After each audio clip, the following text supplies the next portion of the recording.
Hello everyone, this is the last part of the chapter Inside Our Earth।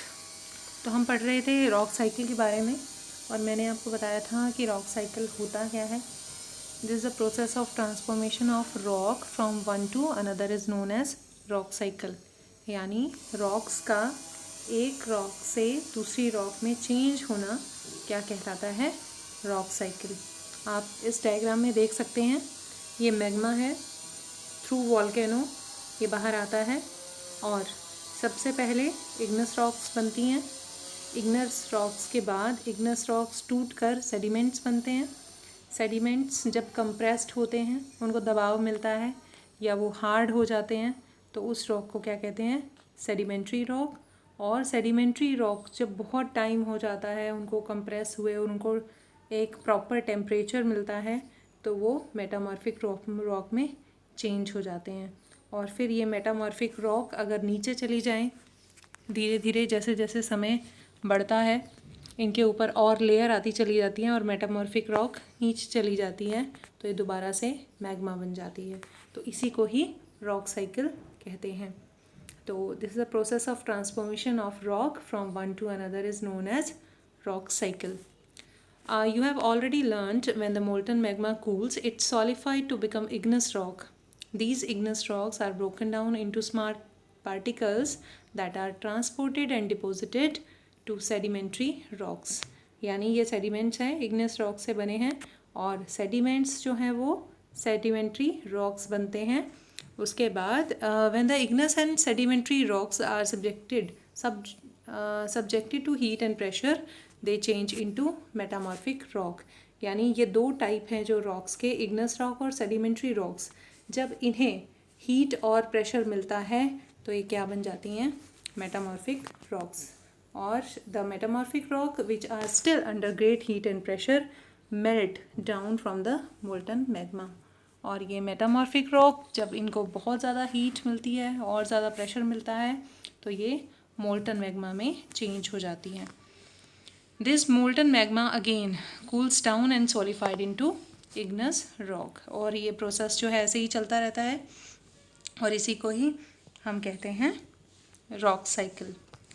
तो last paragraph है इस chapter का। Rocks are made up of different minerals. Minerals are naturally occurring substances. Rocks में ही हमें minerals मिलते हैं। धरती के नीचे से बहुत सारे मिनरल्स निकलते हैं जो हमारे लिए बहुत ज़्यादा यूज़फुल होते हैं। तो इन रॉक्स के ज़रिए ही हमें वो मिनरल्स मिल पाते हैं। वो मिनरल कौन कौन से हैं वो इस पैराग्राफ में हम पढ़ेंगे। Minerals are naturally occurring substances which have certain physical property and definite chemical composition. Mineral वो सारी चीज़ें हैं, वो सारे कण हैं जिनकी अपनी एक फ़िज़िकल प्रॉपर्टी होती है, यानी हम उन्हें देखकर ही बता सकते हैं, उनमें कुछ खास गुण होते हैं जिसको देखकर हम बता सकते हैं। उसकी एक केमिकल कॉम्पोजिशन होती है जिसको देखकर हम बता सकते हैं कि ये पर्टिकुलर मिनरल है। Mineral are very important to human kind.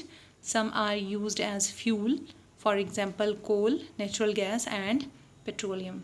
आपको पता है कोयला जो कि हमें धरती के अंदर से माइंस के ज़रिए मिलता है, नेचुरल गैस प्राकृतिक जो गैस है, हमारी जो एलपीजी गैस है वो भी इसी के थ्रू मिलती है, और पेट्रोलियम के बहुत सारे प्रोडक्ट हैं, पेट्रोल है, डीजल है, ये सारे ग्लिसरीन है, ये सारे हमें पेट्रोलियम के थ्रू मिलते हैं।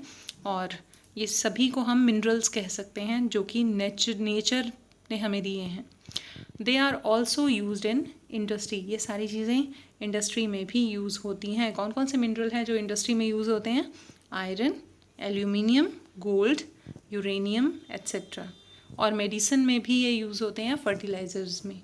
तो आपने देखा इस चैप्टर में हमने पढ़ा कि अर्थ जो है उसकी 3 लेयर्स हैं, क्रस्ट, मेंटल, कोर।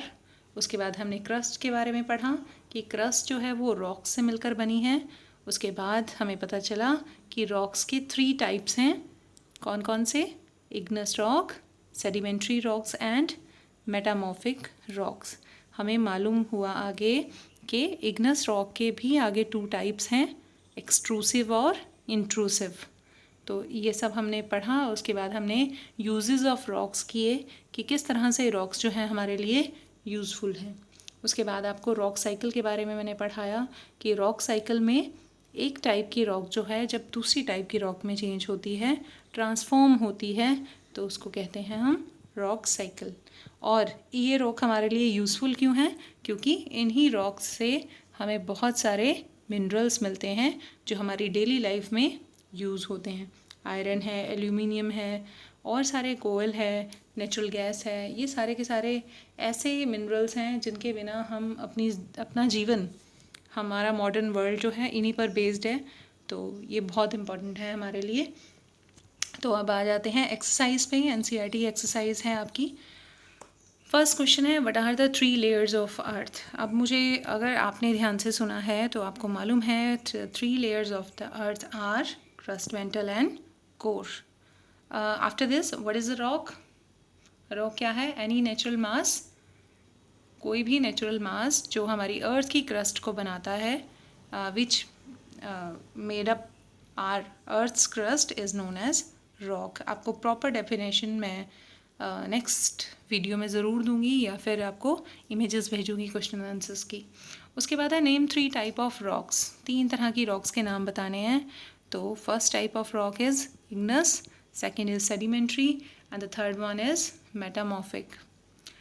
उसके बाद है एक्सट्रूसिव और intrusive rocks. How are extrusive and intrusive rocks formed? कैसे बनती हैं? एक्सट्रूसिव रॉक मैंने आपको बताया था when the molten magma come outside on the earth's surface and cools down and becomes solid, it is called extrusive। और intrusive rock क्या थी? जो कि when the molten magma cools down deep inside the earth's surface, जब वो अर्थ के surface के अंदर ही ठंडा हो जाता है, सॉलिड बन जाता है वहीं पर, तो उसको कहते हैं इंट्रूसिव रॉक।